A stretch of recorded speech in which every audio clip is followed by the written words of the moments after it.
world and said, let me find a place where they don't really care about Rupert Murdoch. I said, China, perfect. I said, let me make this new adventure, and then let me find the most difficult thing that I could possibly think of. So I said, I'm going to start producing programming in a language I don't speak for a culture that I don't understand. And been doing that for a little over 5 years. In 5 years, we've had 5 TV shows on national TV in China. One that's on every day, which is online, is called Hello Hollywood. So it's e-news daily, but it's what does the China audience want to know about what goes on in Hollywood, and everything is done in Mandarin language. The next one was a sitcom that was on CCTV8, which the unusual part is I actually wrote the sitcom, so it's the first time a non-Chinese writer has ever had a comedy on Chinese TV, and that was actually nominated for the Asian TV Awards last year. It was the only comedy from China that was nominated, which really means that the funniest TV show in China is written by a New York Jew, which actually does make sense when you think about it. The funniest shows everywhere are written by New York Jews. But the show that Richard is referring to and is much anticipated in China, the #1 Western TV show in China, in English, was a show called Gossip Girl from Warner Brothers. And it was the #1 driver of fashion choices among young women, not just in the US, but also in China. So when we looked at it, so I bought the show from Warner Brothers, and we rewrite it, we recast it, we reshoot it as a Chinese TV show. So it's, instead of Spoiled Rich Girls in New York, we're Spoiled Rich Girls in Shanghai. But the real difference is there, and to show you how the business has changed. TV business used to be very simple. You make a TV show a half an hour, you get it on NBC, you put it on Thursday night at 8 o'clock, and people would have to, if they wanted to enjoy that show, would have to be home at 8 o'clock on Thursday night to watch that show on a TV set. Well, the days that as TV producers we used to control every pixel on a screen are long gone. People get to watch what they want, when they want it. They get to watch it on the device they want it. They can watch it on a TV, a tablet, a cell phone. It doesn't make a difference. It's still a story. Will the traditional networks disappear, in your view, in the future? Excuse me? The traditional networks, will they disappear, in your view? I think television, some of the networks will disappear. There's no question, because there's not enough ad money to divide up as the pool of users becomes more and more diverse. Live television, sports and news will always exist, but the rest of it, and they hate when I say this, does anybody really go home to watch NBC, or did you go home to watch Friends or Seinfeld? You watch shows, not networks, with a rare exception. Disney was an exception. I think ESPN to a degree is an exception.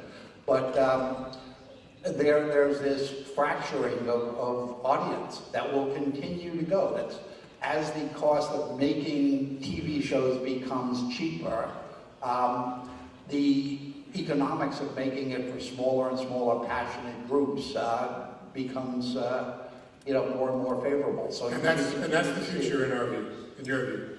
Yeah, the future is clearly further fractionalization and devices that some of them we don't even know yet, and that the business models will change. I mean, for example, in China, we're doing Gossip Girl China with an online platform called IGE, which really means that people will watch that show on a computer-like device. And since it's a fashion driver, you're going to be able to literally just mouse over the dress that the girl's wearing and click it and buy it directly from the screen while you're watching the show. So the relationship of commerce, the relationship of community. Most people love watching a show and talking to their friends about the show. It used to be the next day, and then people would talk on the telephone. Now you literally can be Twittering and Facebooking and doing all that stuff in conjunction with the show, and your friends can be watching it anywhere in the world. Well, I wish we had another hour or two, because I think we could all learn a lot from this panel over that time period and even more, but I want to extend my personal appreciation to the distinguished panel for their comments today, and thank you very much for your attention. Thank you, Catherine. So you can join me on the side for board presentation, and Mr. Sun, you can join us as well.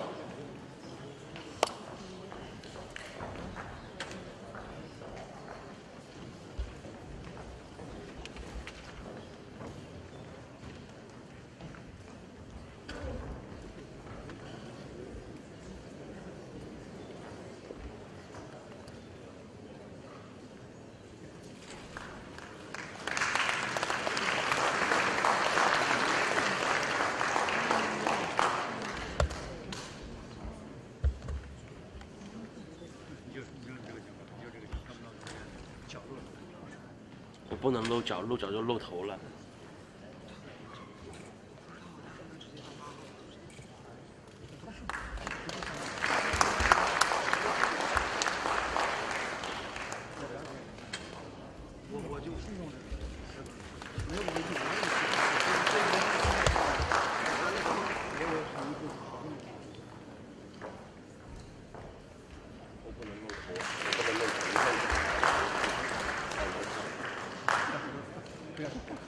推上去，不是，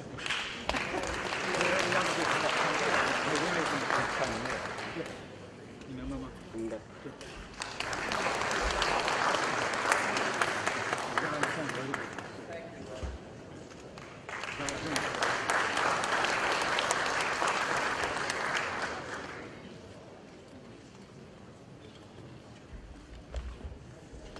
Great, thank you again, ladies and gentlemen. And thank you, Stella, for providing us with the BYD transportation. The electric bus coming over here was a fantastic ride. We're very fortunate to have BYD here in Los Angeles, locating not only their operation, but also their assembly site in Los Angeles County. So this is a perfect example of how innovation ties in together with investments and job creation for the Los Angeles region. Thank you, Stella. Speaking of thanks, I also want to thank Lucia Hu, who is the co-chair for the ACCS Gala, who very generously decided to help us with interpretation. As a Chinese American, it's not always easy to translate on the spot. So thank you so much, Lucia, for stepping up to the spot. Now, public safety announcements. If we can actually clear the walkways, that would be very useful. It also helps us as we're doing the HGTV live filming. It also gives us a better background. So if you can take a seat, that would be very useful. Thank you so much. Now, ladies and gentlemen, we are very happy to be moving to the next speaker. It is now my distinct honor to introduce our next keynote speaker, Mr. Henry Cisneros, founder and chairman of the CityView USA. Mr. Cisneros had a long and distinguished background in public service before his current role at CityView. He was the mayor of San Antonio for 4 terms before becoming the 10th United States Secretary of Housing and Urban Development under President Bill Clinton. Mr. Cisneros was also the president and COO of Univision Communications, and is currently a member of the advisory boards of the Bill and Melinda Gates Foundation, as well as the Road Foundation. We're delighted and honored to have Mr. Cisneros with us today. Ladies and gentlemen, may I present to you the Honorable Secretary Henry Cisneros.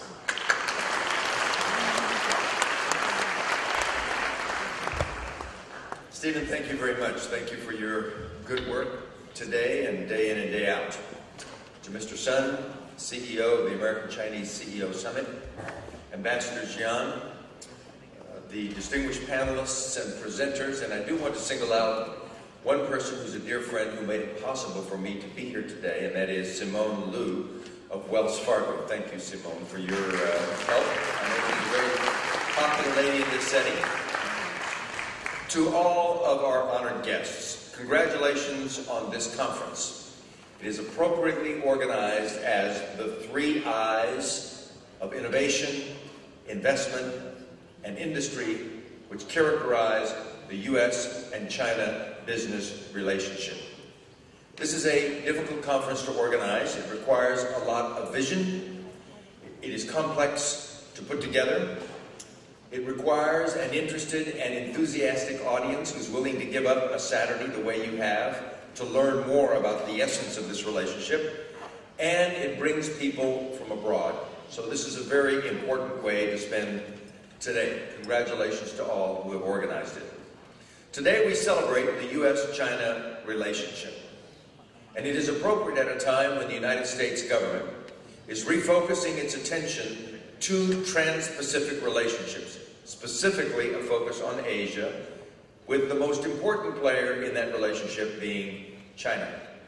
After 200 years of the Atlantic Alliance, in which the primary security and trade relationships between the United States were those with England and France and the nations of Europe, it is now appropriate that America give its primary focus to Asia. Indeed, it is not exaggerating to say that in the relationship between the United States and China, the stakes are so large that we are indeed talking about the future of the world. This is understandable when you consider the sheer power and strength of the two nations involved. The amazing emergence of China over the last 50 years, the world has never seen anything like it. I recently had the opportunity to be in Beijing and Shanghai. My specialty and background is in urban development and cities. Today, China has over 100 cities with more than 1 million population. It's estimated that by 2025, China will have over 200 cities of 1 million population. I visited 2 cities, Wuxi and Suzhou, which are called secondary cities in China. They have 4 million and 6 million people each. They would be the second and third largest cities in the United States. They're called secondary cities in China. And of course, we were talking earlier about the growth rate. The ambassador mentioned a mid-growth rate. That mid-growth rate has dropped from a high of 10% growth rate for China annually to something more in the 5, 6, and 7 range, which still is double and triple the average for the world in the 2% range. So there's no question that China is a powerful force in the world, and appropriate that the United States give it this level of attention. And of course, we're very proud of the American future as well. We still have a strong and robust economy that is a destination for capital and investment from throughout the world. Investors come from other countries because of the stable regime of monetary policy and political stability in the United States. And so our gateway cities, like Los Angeles and San Francisco and Miami and Houston and New York, are the beneficiaries today of strong and robust international investment, including in a major way from China. Now, inevitably, as we go forward in the relationship between these two great nations, there will be tensions. Disagreements over territories and sovereignty, as we see in the East China Sea today. Some tensions over trade issues, inevitable when our strong economies compete. And also issues of military and defense reach. But there are many things in which the United States and China collaborate today and will collaborate more in the future. We collaborate on matters of world economic growth and lead the other nations of the world because of the strength of our economies in discussions about a stable world order of economic trade. We collaborate on matters related to forging peace around the world, our joint voices in the United Nations and other forums. We collaborate on matters related to environmental issues, such as climate change. If the United States and China cannot reach agreements on matters related to climate change, then the world will suffer. So we have no choice but to really work together on these matters. We collaborate on issues related to poverty, the recognition that prosperity in the world can be translated into a better life for people all across the world, in housing, in healthcare, and very importantly, in the reality that the world is becoming a nation of cities and metropolitan areas, as are both our countries. We can work with this. Today, more people in the world live in cities than at ever before in world history. For the first time in the history of mankind, more people now live in cities than live in rural areas. And China's been one of the dynamic forces that makes this so. And we collaborate in times of great tragedy, disaster relief, such as the tsunami that hit Indonesia a few years ago, earthquakes around the world. There you find again China and America collaborating together. So there are many things that we will do together. But amidst all of these deep interests, we know one basic fact. Countries that trade together forge working relationships. Countries that trade together reduce their tensions and conflicts because the stakes are high to generate prosperity. They have such an important stake in each other's economy that they really don't want to have tensions reach the point where they hurt each other. And that's clearly true in our relationship. The United States has strong and deep investments in China, in technology, in the soft exports that you just heard from Mr. Namer, in film and in music, in construction and in housing. I have personally been to China. My background is in urban construction to discuss issues related to the growth of China's aging population.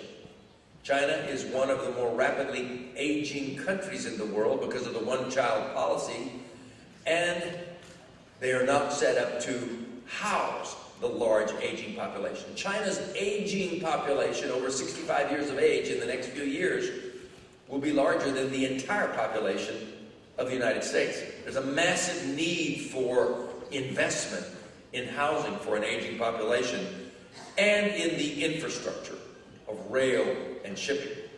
So the United States and United States companies have strong and vital reasons to invest in the Chinese economy, just as Chinese invest in the U.S. economy. And as the ambassador made clear earlier, nowhere is that clearer than in Los Angeles and Southern California. Here we see Chinese investments in major businesses, in shipping, in transport, in food production. We see massive investments in real estate, whether they take the form of Greenland's investment in downtown Los Angeles or in individual high net worth Chinese investors investing in housing here in Southern California. When I visit China and talk to investors there, they know the communities, like Arcadia. They know the school districts that they want to invest in. They know the type of housing that they want. They know what the returns will be. They've thoroughly investigated massive real estate investments in housing here in Southern California. They're investing in communications, and China has great promise to be one of the focal points for investment in American infrastructure. We have a $1.5 trillion gap in roads, ports, water systems, electrical distribution. Chinese companies are very good at this, and we'll see massive amounts of capital coming in this direction in the years to come. So it is appropriate that we would stop today and reflect on the economic relationship between the United States and China. It is promising, it is long range, and it is strong. This will be a durable basis for peaceful and orderly leadership in the world coming out of the collaboration of the United States and China. No doubt we will collaborate in other areas as well, because we must. We're collaborating now in education. American universities are opening campuses in China, and we'll see students, exchange students, coming in this direction. USC, including Chinese students, has more international students as a percentage of its student body than any other major university in the country. And Blackstone, the great American private equity firm, just created a new scholarship program that will rival the Rhodes Scholars, which have been the most prestigious scholarship program linking England and the United States. Blackstone has created a similar scholarship with China. We will collaborate in nation building around the world, helping developing countries invest in their infrastructure and needs, and we will collaborate in technology and research, especially in the biosciences, where we can improve the quality of life and health for residents around the world. But again, let me emphasize, all of this depends on what we're talking about here today. Mutually advantageous, supporting economic relationships. Ambassador Jian made the point earlier. He focused on three themes: growth and the set of opening regimes and new models for mutual respect. Today is a perfect example of those three themes, of the best possibilities, of people working together, of mutual respect. I know it is natural to think of the U.S.-China economic relationship in macro terms, the relationship between two massive economic forces. But in fact, that's not an accurate representation of the way the U.S. and China economic relationships work. In fact, the truth is, it is a relationship not so much of government to government or GDP to GDP. It is an entire network of interrelated business and civic ties. It is people like you, multiplied by thousands in the years to come, in settings like this, in communities like Southern California, tied to Shanghai, tied to Beijing, tied to the other great cities of China, the ports, the airports, the civic exchanges, back and forth, that will cement this relationship. So once again, I want to congratulate the organizers and congratulate those of you who are here to learn, to reflect, to demonstrate your support on being part of this enduring network that will help bring order and peace to our world. This is why your presence, we will strengthen our mutual economic ties. This is why your presence, we will construct a working relationship for progress. And this is why we will make the world stronger and better for all its people. That's the stakes. That's the significance. Thank you and congratulations.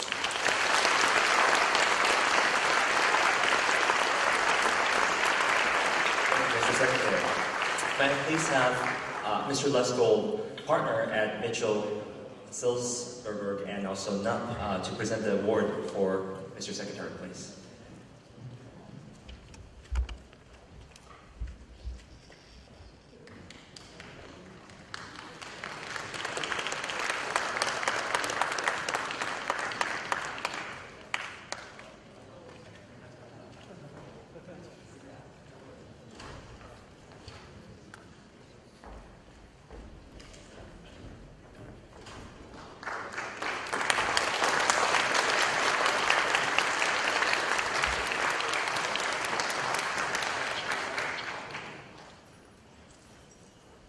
Thank you again, Secretary Cisneros. We'll now move on to our second panel discussion, the investment panel. Recent investments from China into the U.S. have been staggering. In downtown Los Angeles alone, we're witnessing a new revival. In the past 12 months, there have been over 28 major projects being developed that are valued at over $7 billion. A big portion of that construction boom is a direct result of investments from China. You'll hear more about this during our panel discussion from our friend, Ms. Yifei Chang of Shanghai, Greenland, and her $1 billion Metropolis project into downtown Los Angeles. Of course, real estate is just one component of the investment that are coming to the U.S. and Los Angeles. As we heard from the previous panels, there are major investment into other ventures also. To help us get a better understanding of the various opportunities and challenges that investors face, our next panel will talk more about the trends, projections, as well as their own experiences when it comes to cross-border foreign direct investment. To help moderate this panel, Mr. Michael Gordon, Chairman and CEO of the USA China Investments Group, will be leading the discussion. Prior to launching USCI, Mr. Gordon had a successful career at GE Capital in New York, leading a mid-market corporate finance team, and then formed and operated G Studios Marketing and Trading, a $12 billion a year global leader in trade and trade financing. Mr. Gordon currently serves as a global corporate sponsor and former advisory board member of the Zhou Enlai Peace Institute in Beijing, which fosters international trade relations between the U.S. and China. Ladies and gentlemen, please help me in welcoming Mr. Michael Gordon.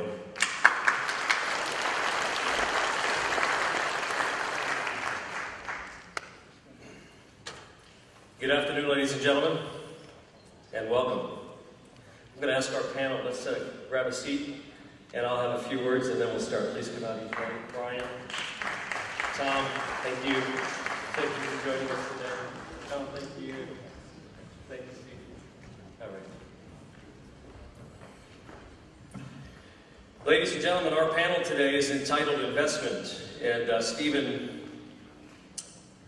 was indeed accurate when he said we're going to talk a little bit about trends today. We're going to pick up the pace just a little bit so we can be on time because the VIP reception doesn't want to start late. And whenever we mention the word investment, I think people have a natural tendency to think about money.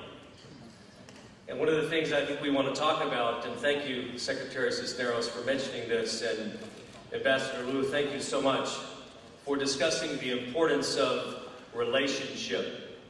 Because truly in today's world, there is no more important relationship, both from an economic but as well as a relational standpoint, than the America-China relationship. And today, I want to say congratulations, first of all, to President Robert Sun and the America-China CEO Society.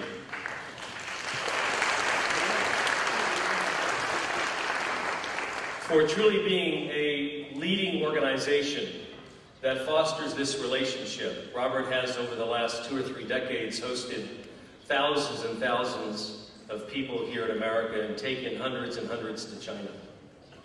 So on that basis, we think about investing, and the foundation of any investment is a relationship between 2 people, 2 companies, 2 countries. This is really the foundation of our panel today. You know, a couple of years ago when President Xi took over China, he talked about the China dream. And I spend a lot of time in China these days, 2 or 3 months a year. And I've noticed something. When he started talking about the China dream, it sounded very similar to the American dream. And that's what we talk about when we go to China, is that the China dream looks a lot like the American dream today. Safe investing, solid returns, wealth management, great environment for your family, fantastic education for your children, and a great legacy. I've spent a lot of time with hundreds of CEOs and business leaders in China, and I've never met a man or a woman who didn't want the same thing for their family and their company that I want for mine. And that, I think, is the foundation of the future of the U.S.-China relationship, is the American dream and the China dream coming closer and closer together. And I think that's going to allow us to achieve the kind of relationship over the coming decades that we all want. Safety, security, innovation, investment. So with that, let me introduce our panel and talk a little bit one by one of the kinds of things that are happening in America today. Ife, I'd like to start with you, please. And would you be kind enough to share with us, I had a chance to meet with Ife about a month or so, maybe 6 weeks ago in Los Angeles, and she began to espouse her vision for what I consider to be a very innovative but strong vision, a holistic vision for not just building buildings, but building communities. This goes straight to the heart of a relationship. Would you share with us a little bit about how you came to that and what your company is doing about it? Because I think it's very powerful. Thank you so much. First of all, I would like to congratulate to Chairman and also this association that opened the door for so many members like us, like Greenland USA. Congrats for the 10th anniversary. First of all, maybe I'm a little bit biased, but I think I'm just lucky to have the education in Taiwan and also the higher education in US. And also I have the opportunity to serve the best company of a SOE background, Greenland, for the past 14 years.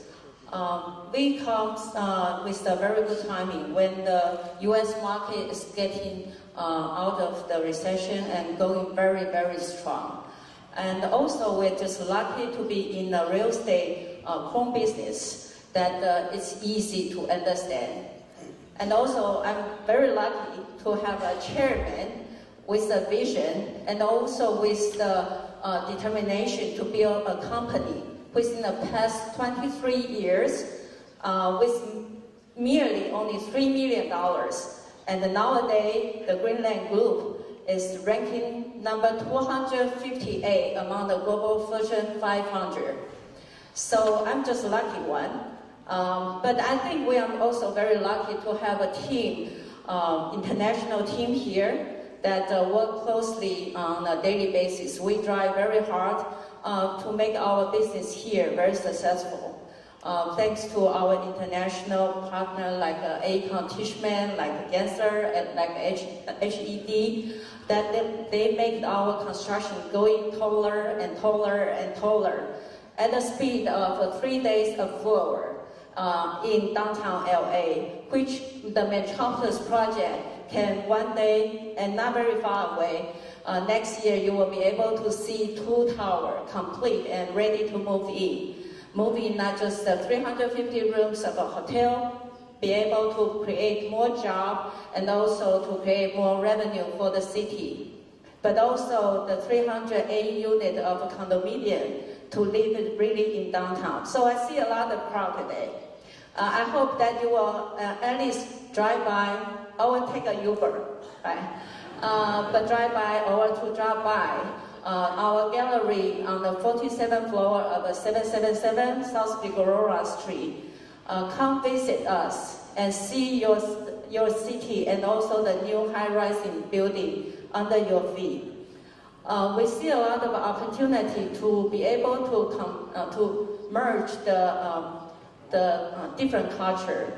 Yes, we have to admit that we come from very different culture. The Chinese versus the U.S. Culture. And we also come from very different dream. Yes, all the Chinese has some American dream, just like American might have some dreams about visit China, very different China.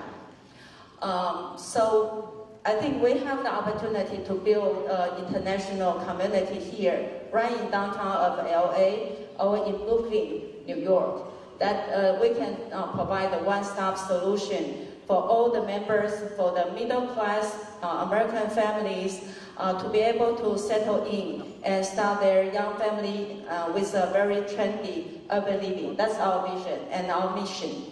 Thank you so much for this invitation.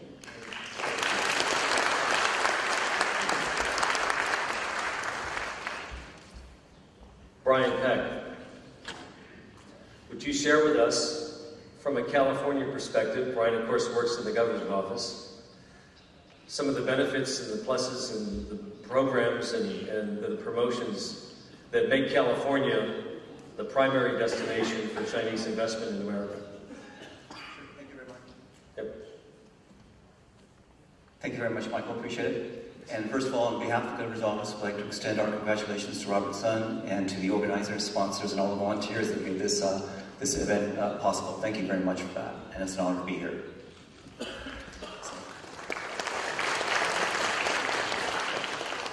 We've heard from several speakers here the amount of Chinese investment, not only in the United States, but into California in particular. And indeed, another way to look at it is that over a third of all Chinese investment in the United States is in one state, and that's in California. In addition, of all venture capitalism invested in the United States, the vast majority of it also is led by California. California is the #1 state for high-tech, biotech, clean tech, advanced manufacturing, agriculture, entertainment, and tourism. We also have a highly educated workforce, and we have the intangibles, the weather, the land of being an opportunity and optimism, the land of dreams and innovation. But we can't take that position for granted.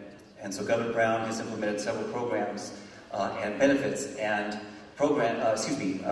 services that can help make it easier to come to California and invest, to start or expand your business.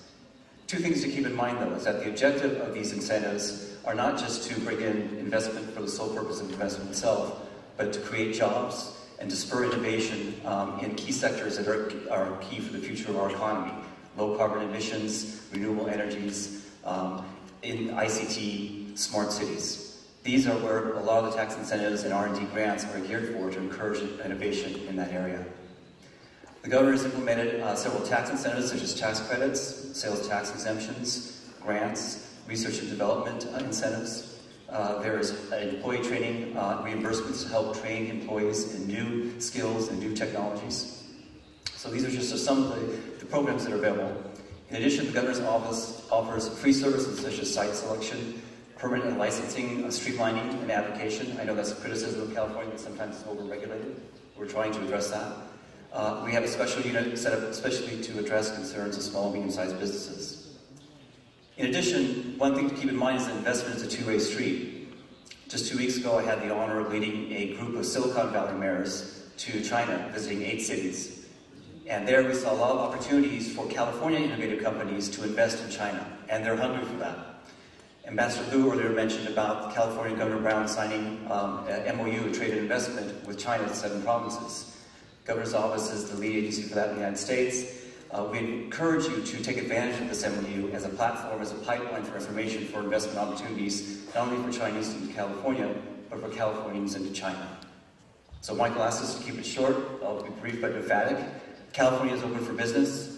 We have several tools and programs to help make it easier to come to California, and we welcome your interest, and we look forward to achieving your success and prosperity. Thank you very much. Brian, if I may, I'd like to have just a follow-up question though. Let's talk a little bit about SMEs for just a moment, right? We know that when big companies come cross-border, things can be a little simpler for them because they have resources, right? How and what is the governor's office able to do for the SME class of companies, both Chinese coming here and maybe U.S. going there? And one of the reasons I'm asking this is as we look at statistically what happens in the SME category, we have 28 million or so SMEs in America.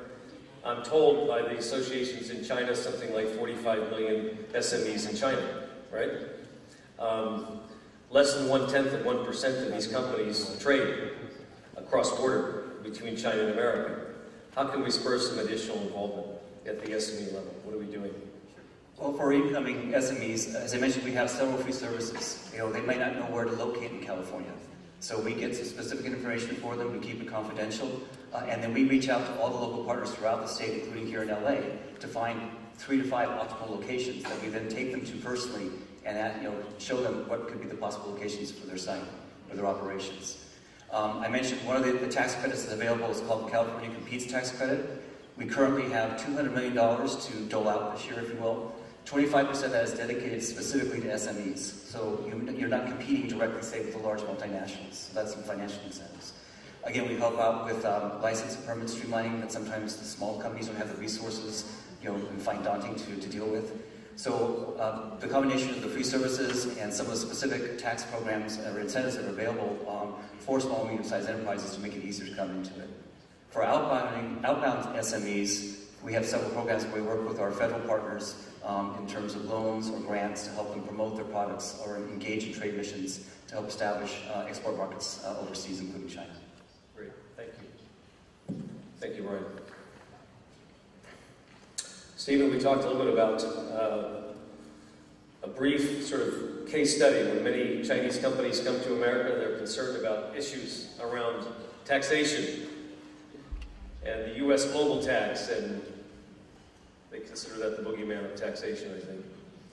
But what can you tell us about, pre-investment, pre-immigration tax planning that might help some of our audience members here feel a little bit more comfortable about coming to America, and particularly here in California? Thank you. And I'd also like to thank everyone for having the opportunity to be on stage with this esteemed panel. It is fantastic. Everybody hear me okay? There we go, you're on now. Okay, so I'm an international tax accountant, and I know that just saying international tax accountant, I see some of you start to sleep out there, so I'll try and keep this as exciting as I can. But I think it's a fantastic job, and it's a fantastic job because I've got to meet an incredible number of very exciting professionals who either working for large companies coming into the United States or with family money investing into the United States. And one of the things that I've seen with all of these folks who want to invest in the United States is they're very bullish on the United States, and they also know that we have a tax system here that is complicated. What they don't understand is that the system is really complicated. I mean, really, really complicated. If you think about it, we have, within just the federal tax system, there's kind of 4 individual tax systems. One for U.S. individuals, one for foreign individuals, one for U.S. businesses, and one for foreign businesses. You lay that on top of 50 individual state tax systems, which are also very complicated, and which in California has some fantastic incentives, like the incentives that we just heard of. On top of that, there are more than 9,600 sales and use tax jurisdictions. It's just crazy. It's enough to give you a heart attack just thinking about these types of tax things. Which, by the way, we do have a death tax, and so after you have a heart attack, we still want to tax you. So let me just take a typical example of how planning can help some of our entrepreneurs and some of the companies that come into the United States. Let's say that we have Mr. Jones, who's a U.S. person, and Mr. Lee, who is a foreign investor who wants to invest in the United States. They both invest $1 million to buy a building. The building has, let's say, $100,000 of rental income, and they have $100,000 of expenses. And then in some tragic hot air ballooning accident over Iceland, both of the gentlemen pass away on the last day of the year. From an income tax standpoint for Mr. Jones, well, his property didn't really make any money, so he doesn't have to pay any income tax. $100 of income, $100 of expense, no tax. He's also subject to the estate tax, but we have a very large limit before you're into the estate tax of $5.5 million. And so he kind of starts the year at $1 million and ends the year with $1 million. Now, if we think about Mr. Lee, as a foreign investor into the United States, he is taxed at 30% on the gross rents on that property. So even though on a net basis he hasn't made any money, he's still going to be paying $30,000 of tax just on the income standpoint. Since that property is in the United States, Mr. Lee is also subject to the U.S. death tax. And unlike U.S. citizens who have a $5.5 million or so exemption, our foreign friends unfortunately only have a $50,000 exemption. So he's going to end up paying another $400,000 of death taxes because of his tragic accident. Now, this is an extreme example of one U.S. investor being left with $1 million and a foreign investor being left with far, far less. But from a planning opportunity, the best thing that you can do to your international colleagues who are investing in the United States is to get them in front of an attorney and an accountant right when they start to plan this. Because with proper planning, we can get Mr. Lee in the same situation as Mr. Jones, if not better. And basically, they would both be left with $1 million at the end of the year. Great.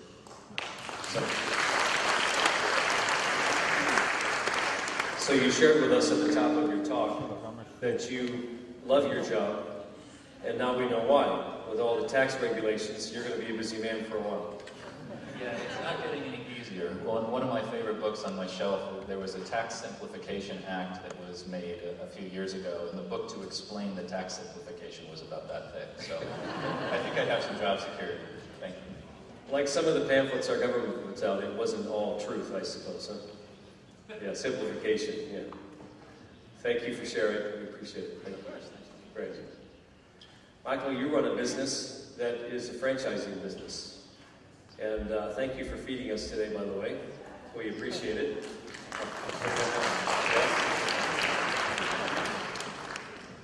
And I was wanting you to share a little bit about, from an incoming investor standpoint, right? Some of the benefits of looking at franchising versus maybe starting up on your own as an inbound investor who may not have the awareness of all that it takes to participate in the United States, not the least of which is our tax code and then some of the legal considerations.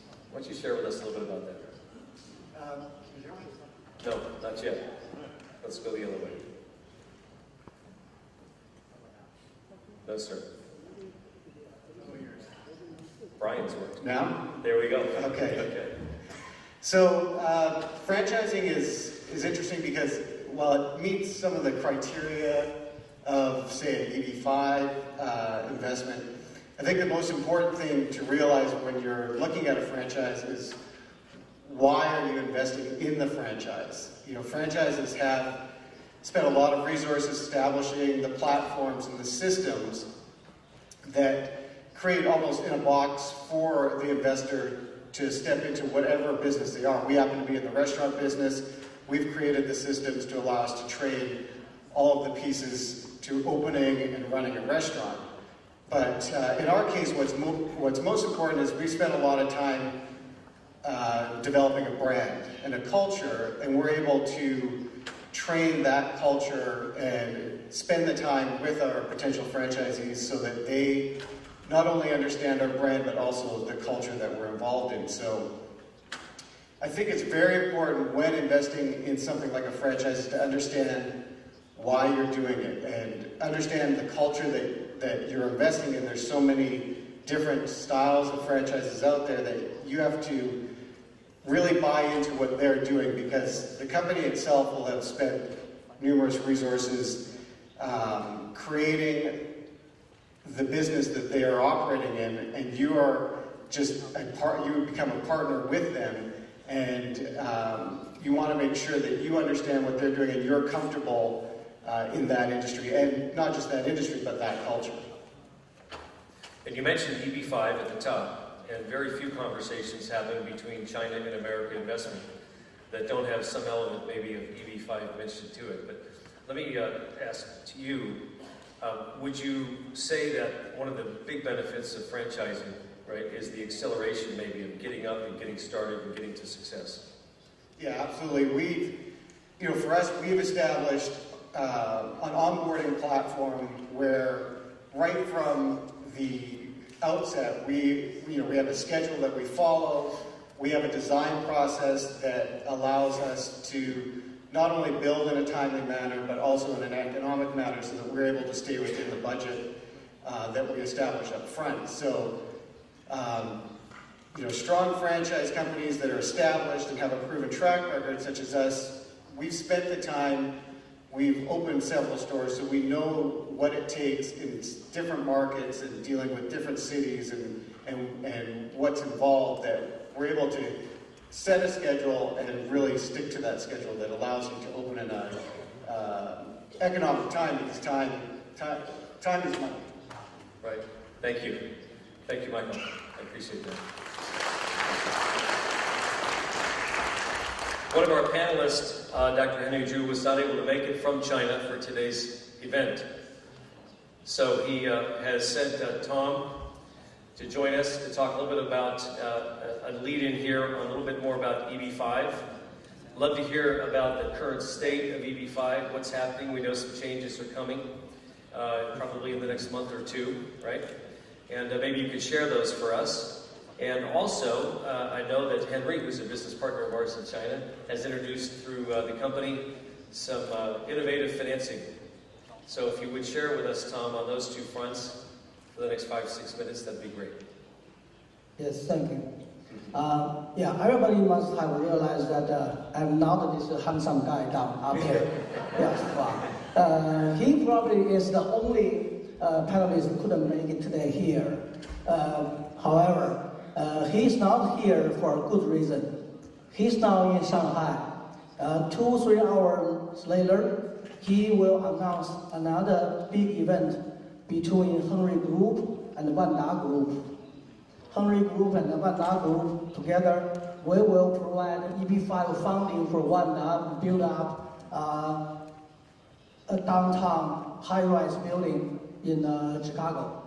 So right now, I'm announcing it 2-3 hours earlier than him. So. Wait a minute, I see some Twitter fans out there. Watch out. However, I'm trying to say besides. Get off that WeChat. However, without our successful cooperation with Greenland, we couldn't make it a second project for Wanda. So that's why I'm here trying to say beside Faye, not because only she's an attractive lady, and because together we will set a sample of Chinese real estate developer in US will have successful business and will have EB5 funding to support it. So you ask about the new changes in EB5. Okay. First of all, I think the changes will raise the EB5 investment funding for sure. However, that will affect some of the applicants, but will not be significant, because the new program will be more stable and more operable, and also will reduce the pressure of employment requirement. At the same time, increase higher funding, set up a higher bar for the investment funding will help development get a low cost of financing. So this program has been such positively bringing support to U.S. economy. In this year, the first quarter, EB5 funding in the U.S. is almost 830 million. And second quarter is more than 900 million. So together, it is expected that 2015, in the year of 2015, overall will be 4 billion EB5 funding into U.S. And mainly now in the major cities, in the downtown development. So Henry Group, we can provide nearly 800 million each year EB5 funding. So in that case, we would like to see more and more Chinese developers using this EB5 funding as low-cost financing plan to have development done in the U.S. Several years ago, when you hear about Henry Group, you must know that this is an immigration consulting service group. But now, with the successful cooperation with Greenland, we have completed the transformation from immigration consulting service into financing service in the U.S. And also, furthermore, we can take join in for some development. So Greenland in downtown Los Angeles is a good sample of Chinese real estate developer successfully having project done in U.S.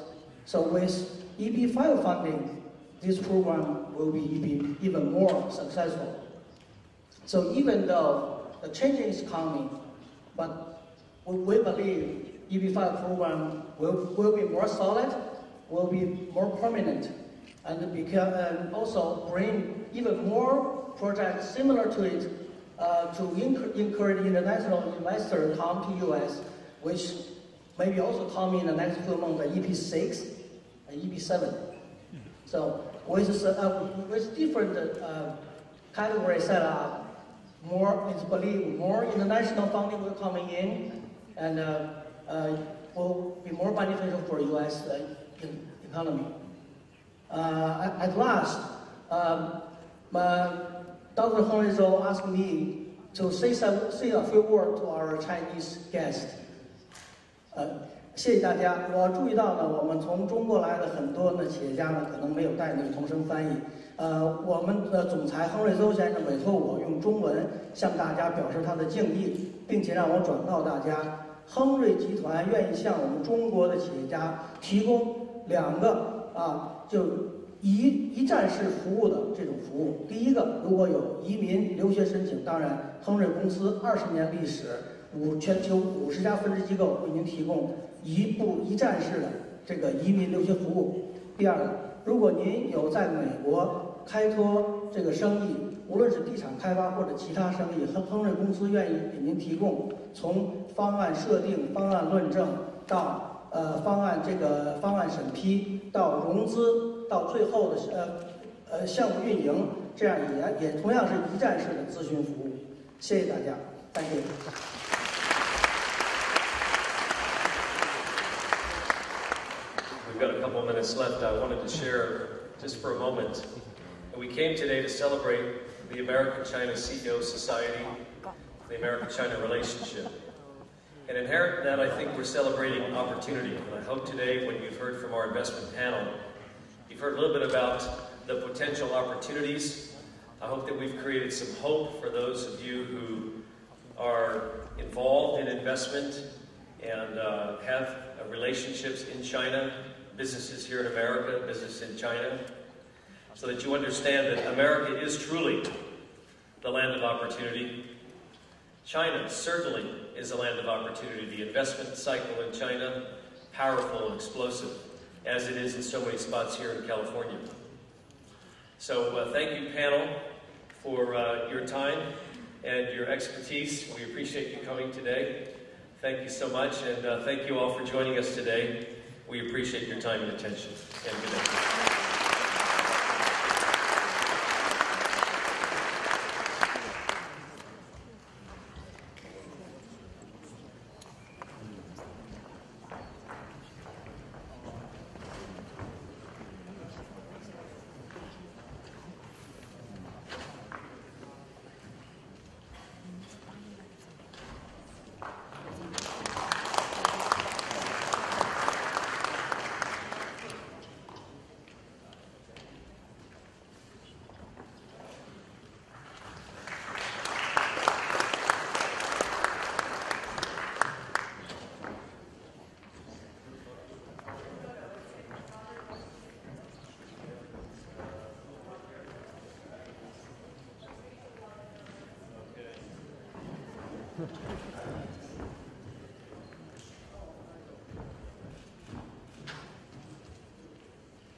Thank you so much again, panelists. Now, I heard something very interesting. Mr. Brian Peck earlier said a third of Chinese investment coming into the United States coming to California. That's great news, but I'm a greedy person. We would like to have all of it come to Los Angeles.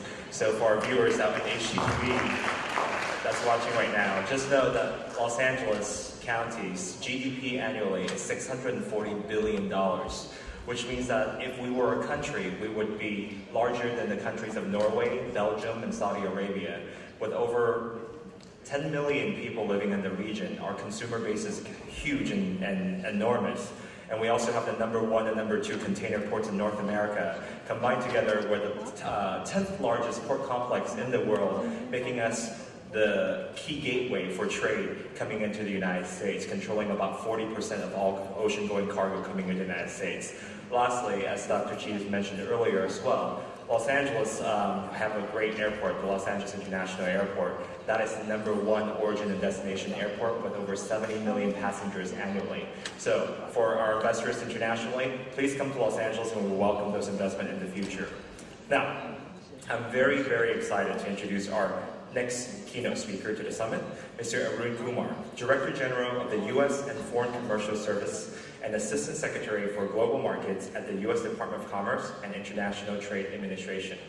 Mr. Kumar leads the trade and investment promotion efforts for the U.S. government and serves as ITA's lead official advocating for better market access for U.S. exporters. Prior to his nomination by President Obama, Mr. Kumar was a partner and member of the board at KPMG. He was also the founding CEO and CFO of Free Technology Ventures in Silicon Valley. Mr. Kumar has been very supportive of our own efforts here in Los Angeles. In March of this year, the World Trade Center Los Angeles and LADC hosted a Welcome to Los Angeles Gateway to the U.S. Investment Conference in partnership with the Mayor of Los Angeles. And Mr. Kumar came to speak to the international investors about the great advantages of investing and trading with the United States. Thank you for your continued support and welcome back to Los Angeles. Ladies and gentlemen, please welcome Assistant Secretary Arun Kumar.